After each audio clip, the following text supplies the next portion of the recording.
अमीर वर्सेस गरीब बहू की छठ मैया पूजन ड्रेस। सोनाक्षी और निधि की आपस में बिल्कुल भी नहीं बनती थी, क्योंकि जहां सोनाक्षी बहुत ही अमीर घर से विदा होकर अपने ससुराल आई थी, वहीं निधि गरीब घर से थी। लेकिन उनकी सास शांति दोनों को बराबर का प्यार किया करती थी।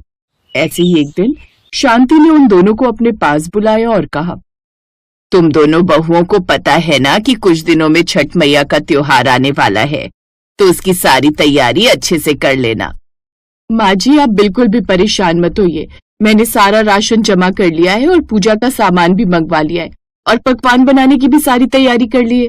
अब क्या करे, मेरी देवरानी को तो ये सब बनाना नहीं आता, तो मुझे ये सब करना पड़ा। हाँ, मुझे ये सब कुछ करना नहीं आता क्योंकि मेरे पापा के पास बहुत पैसा था और वो सब कुछ बहुत आसानी से खुद ही करवा लेते थे, तो मुझे कुछ भी मैनेज करने की जरूरत नहीं पड़ती थी। वो क्या है ना, हम तुम्हारी तरह गरीब नहीं है। रहने दो सोनाक्षी, पैसा जितना भी हो लेकिन समझदारी तो नहीं खरीद सकता ना। भले ही तुम अमीर हो और तुम्हारे पापा अमीर थे, लेकिन देखो आज हम दोनों ही एक ही घर में एक ही छत के नीचे हैं और मैं तुमसे रिश्ते में भी बड़ी हूँ। सिर्फ बड़े होने से कुछ नहीं होता, समझदारी तो नहीं है ना आप में। और वैसे भी आप मेरी तरह प्राइवेट स्कूल और कॉलेज से नहीं पढ़ी हैं, सरकारी स्कूल की पढ़ी लिखी हैं, तो आपको कहाँ की चीजों की ज्यादा नॉलेज है। चीजों की नॉलेज नहीं है तो क्या हुआ, त्योहारों की तो बहुत अच्छी जानकारी है मुझे। अब देखना, इस पर्व में मैं माँ जी का दिल जीत लूंगी और पूरे मोहल्ले वाले भी मेरी तारीफ करेंगे कि बहू हो तो बड़ी बहू निधि जैसी। सोनाक्षी कुछ बोलने ही लगती है कि तभी शांति उसे चुप करवा देती है और दोनों से ही गुस्से में कहती है, तुम दोनों अपना ये ड्रामा शुरू करने से पहले एक बार सामने नजर उठाकर तो देख लिया करो कि तुम दोनों के सामने कोई बड़ा खड़ा हुआ है। हर छोटी छोटी बात पर आपस में एक दूसरे की टांग खींचने लगती हो। थोड़ी तो शर्म कर लिया करो। ना ही तुम्हारे अमीर माँ बाप ने तुम्हें शर्म सिखाई है और ना ही तुम्हारी गरीब माँ ने। शांति की बात सुनकर दोनों बहुएं चुपचाप नजर झुकाकर खड़ी हो जाती हैं और शांति दोनों के ही हाथ में 2-2 हजार रुपए देते हुए कहती है, ये लो बहुओं, एक अच्छी और समझदार बहू वही होती है जो सस्ते से सस्ते में गुजारा करना सीखे। ये 2,000 रुपए हैं, इससे छठी मैया का सामान खरीद लेना। निधि उन पैसों को देखकर जहां खुश हो जाती है तो वहीं सोनाक्षी का मुंह बन जाता है। माँ जी, आप चिंता मत कीजिए, मैंने बाजार में एक अच्छी साड़ी देखी थी और वो बस 1100 रुपए की थी। इन पैसों से तो मैं उस साड़ी का ब्लाउज भी बनवा लूंगी, पेटीकोट भी तैयार कर लूंगी और चूड़ियां और जरूरत का सामान भी खरीद लूंगी। आपका बहुत बहुत शुक्रिया। पर माँ जी, आप तो जानती हैं कि जेठानी की तरह मेरा टेस्ट इतना खराब नहीं है। 2,000 में मैं भला क्या ही ला पाऊंगी। माँ जी, कम से कम 20,000 रुपए तो देती हैं आप। सोनाक्षी बहू, तुम्हें इन पैसों में खुद के लिए कपड़े खरीदने हैं, पूरे मोहल्ले वालों के लिए नहीं जो तुम्हें 20,000 रुपए चाहिए। शांति बोलकर वहां से चली जाती है। निधि जहां बहुत ज्यादा खुश थी तो वहीं सोनाक्षी को बुरा लग रहा था। वो कमरे में आती है और कहती है, ये क्या किया माँ जी ने, ये तो उन्होंने अमीर बनाम गरीब की छठ पूजन ड्रेस का प्रतियोगिता सा करवा दिया है। अरे जेठानी जी तो वैसे भी गरीब घर से हैं, उन्हें तो माँ जी 100 रुपए भी देती तो वो उसमें भी ब्राइडल मेकअप करके तैयार हो जाती, लेकिन मैं 2,000 में क्या लूंगी। सोनाक्षी ने कुछ देर सोचा और उसके बाद खुद से कहा, अगर मैं इन पैसों में अपने कुछ पैसे मिला दूं तब तो मैं अपने लिए अच्छे कपड़े खरीद सकती हूँ और अपनी जेठानी से जीत भी सकती हूँ। लेकिन फिर सोनाक्षी ने खुद से ही निर्णय लिया, नहीं सोनाक्षी, तू ऐसा करके इस चुनौती को जीत तो जाएगी लेकिन अपने आप से हार जाएगी। तुझे अब सच में 2,000 में ही अपने लिए बढ़िया से बढ़िया ड्रेस खरीदनी होगी। जहां एक तरफ निधि मार्केट जाती है और अपने लिए 1100 की ड्रेस ले आती है तो वहीं इस ड्रेस का ब्लाउज भी 300-400 रुपए में सिलने के लिए डाल देती है और सोफे पर बैठी हुई अपनी सास और देवरानी को दिखाते हुए कहती है, ये देखिए माँ जी, ये देखो सोनाक्षी, इसे कहते हैं शॉपिंग और बचत करने वाली बहू। मैंने 2,000 में क्या क्या खरीद लिया। सोनाक्षी ने चिढ़ते हुए जवाब दिया, अच्छा हुआ माँ जी आपने 3,000 रुपए नहीं दिए, वरना जेठानी जी तो नोएडा के अंदर 1,000 गज का प्लॉट खरीद कर ले आती इतने रुपयों में। मुझे कड़वी बातें सुनाने से अच्छा है अमीर देवरानी जी कि अब आप भी सोचिए कि आप इन 2,000 में क्या लाने वाली हैं।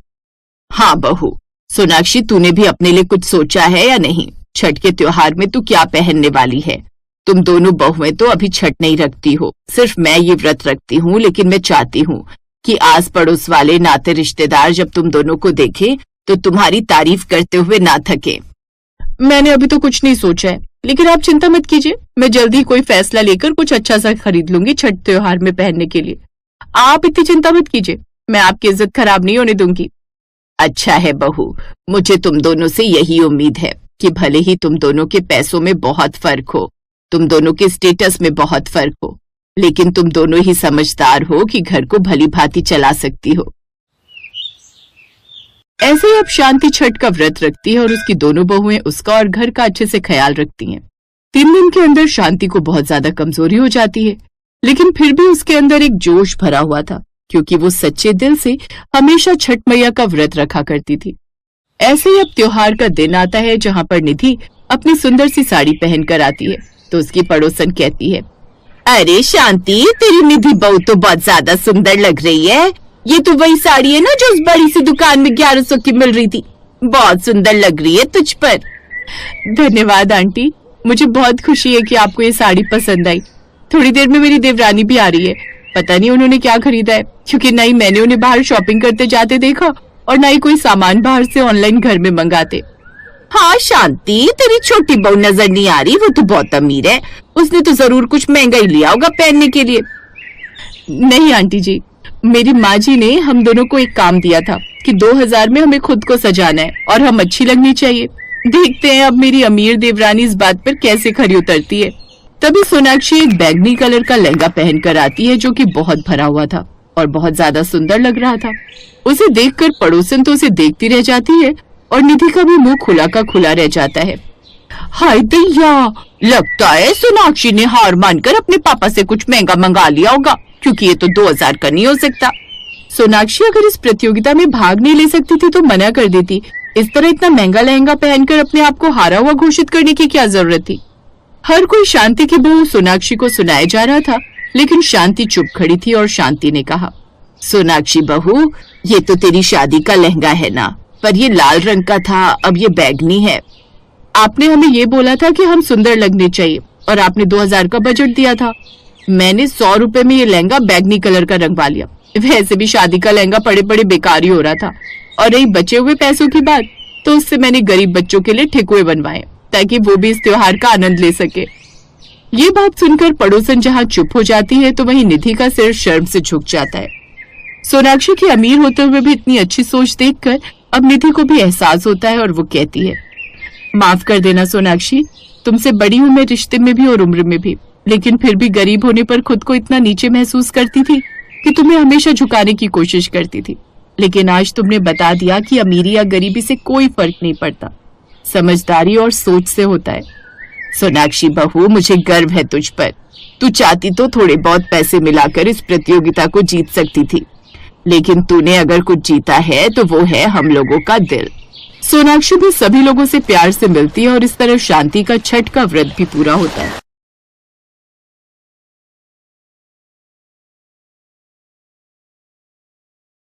हर साल की तरह इस साल भी सोनपुरा गांव में सब छठ पूजा की तैयारी कर रहे थे। गांव के बाजार भी सजे हुए थे। मधु और सुमन दोनों सगी बहनें भी हर साल छठ पूजा का व्रत करती थीं। वो भी छठ पूजा की तैयारी अपने अपने हिसाब से कर रही थी। बड़ी बहन मधु बहुत पैसे वाले अमीर खानदान की बहू थी, जबकि छोटी बहन सुमन का पति एक साधारण मजदूर था। सुमन को पता था कि उसका पति उमेश ज्यादा पैसे नहीं कमा पाता, इस वजह से सुमन कोई ना कोई काम करके घर खर्चे में मदद करती रहती थी। अरे सुमन, तू बांस की टोकरी बेच रही है? चल तेरे से ही खरीद लेती हूँ, तेरी थोड़ी कमाई हो जाएगी और छठ पूजा के लिए थोड़े पैसे जुड़ जाएंगे। एक काम कर, मुझे 20 टोकरी दे दे। मेरे तो वैसे भी परिवार में बहुत लोग हैं छठ पूजा का व्रत रखने के लिए, मैं अपने परिवार में सबको उपहार में दे दूंगी। तेरी सगी बहन हूँ, इस बात का तू फायदा उठा। और हाँ सुन, पैसे ज्यादा मत लगाना, मुझे सही दामों पर लगाना, कभी मुझे बहन समझकर लूट ले। नहीं नहीं दीदी, मैं तुमसे ज्यादा क्यों लूंगी, मैं सबको एक ही दाम पर दे रही हूँ, न कम न ज्यादा। हाँ ठीक है, मेरे नौकर को पकड़ा दो। रामू, ये सारी टोकरियां मेरी कार में रख दो और बाकी का सारा सामान भी हवेली लेकर चले जाओ। मैं थोड़ी देर में घर आती हूँ। अब तक तो सासू माँ भी आ गई होंगी, बोलेंगी मैं कहाँ रह गई। ये ले सुमन, टोकरियों के पैसे गिन ले, मैंने पूरे दिए। मधु सुमन को टोकरियों के पैसे देकर वहाँ से चली जाती है। बहुत बढ़िया मजबूत टोकरी है सुमन, तुम्हारी ऐसी टोकरी पूरे गाँव में नहीं मिल रही, लगता है तुम खास जगह से खरीद कर लाई हो। हाँ दीदी, शहर की बढ़िया दुकान से खरीद कर लाई हूँ। सोचा हमारे गांव में भी सब बहुत प्रेम भाव से छठ पूजा का व्रत रखते हैं, तो सामग्री भी बढ़िया होनी चाहिए। और बांस की टोकरी तो छठ पूजा के लिए सबसे विशेष है, तो वो तो मैंने मजबूत और बढ़िया ही लानी थी। ये लो दीदी, आपकी 2 टोकरी बांध दी है। तभी सुमन का पति उमेश आ जाता है। सुमन ला, तू कुछ खा ले, सुबह से भूखी है। रजनी ने तेरे लिए रोटी और दाल भेजी है। और तुमने रोटी खाई क्या?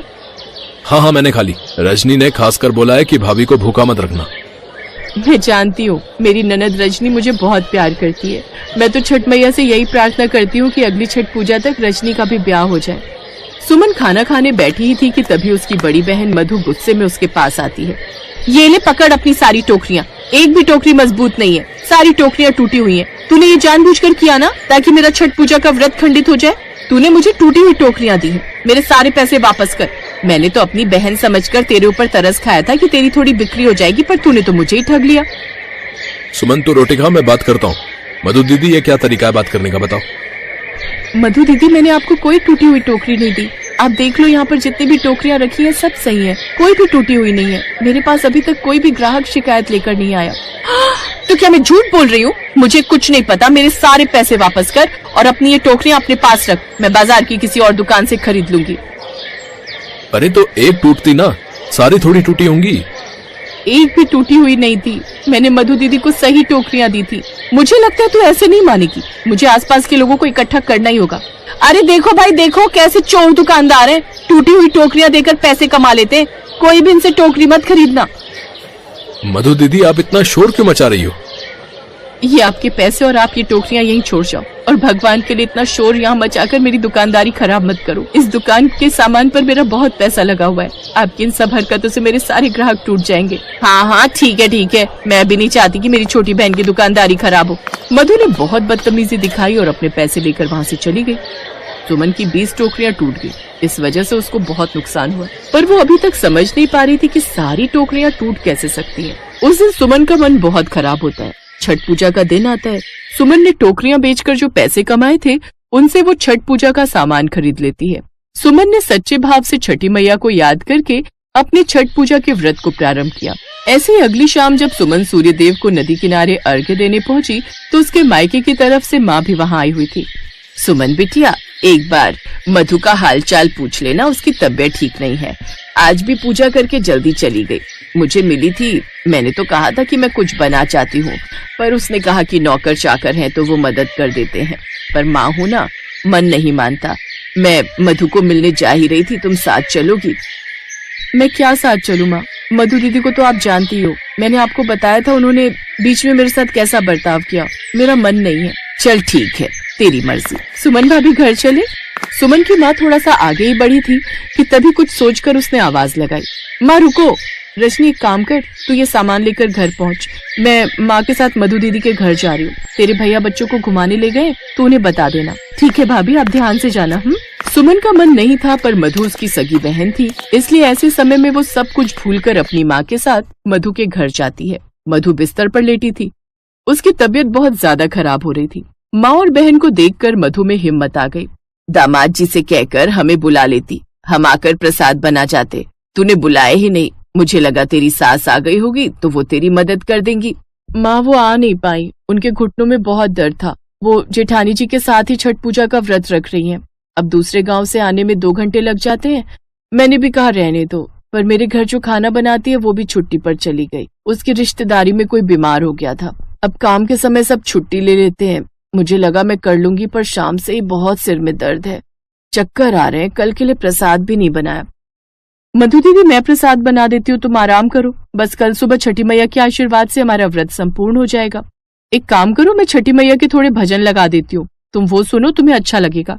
लाओ अपना मोबाइल फोन दो। तुझे मोबाइल चलाना आता है? हाँ दीदी, रेखा के पापा ने नया मोबाइल फोन लिया है, उसमें मैं भजन सुनती हूँ। सुमन मधु को छठ पूजा के भजन लगा देती है और माँ के साथ मिलकर वो छठ पूजा का प्रसाद बनाती है। अपनी बहन के इतने अच्छे व्यवहार को देखकर मधु की आंखों में आंसू आ जाते हैं। वो मन ही मन छठी मैया से क्षमा मांगती है, क्योंकि मधु जानती थी कि सारी टोकरियां उसकी खुद की गलती से ही टूटी थी। मेरी बहन कितनी अच्छी है, आज मुसीबत के समय मेरे अपने ही काम आ रहे हैं। नहीं, मैं इतनी घमंडी कैसे हो गई? हे छठी मैया, मुझे क्षमा कर देना, मैंने अपनी सगी बहन के साथ गलत किया, मुझे क्षमा कर दो मैया। अगले दिन मधु अपनी माँ और बहन सुमन के साथ मिलकर छठ पूजा के लिए नदी पर जाती है। छठी मैया की कृपा से मधु के मन से सारी नफरत दूर हो जाती है और दोनों बहनों के बीच अमीरी और गरीबी का फर्क सदा के लिए मिट जाता है। Best Buddies. Hello friends. Thanks for watching this video. अगर आपको ये वीडियो पसंद आया है तो प्लीज लाइक, सब्सक्राइब, कमेंट्स करें इस वीडियो पर और हाँ, शेयर करना भी ना भूलें। और भी मजेदार वीडियो देखने के लिए नीचे दिए गए बेल आइकॉन को दबाएं। देखते रहिए बेस्ट बडीज।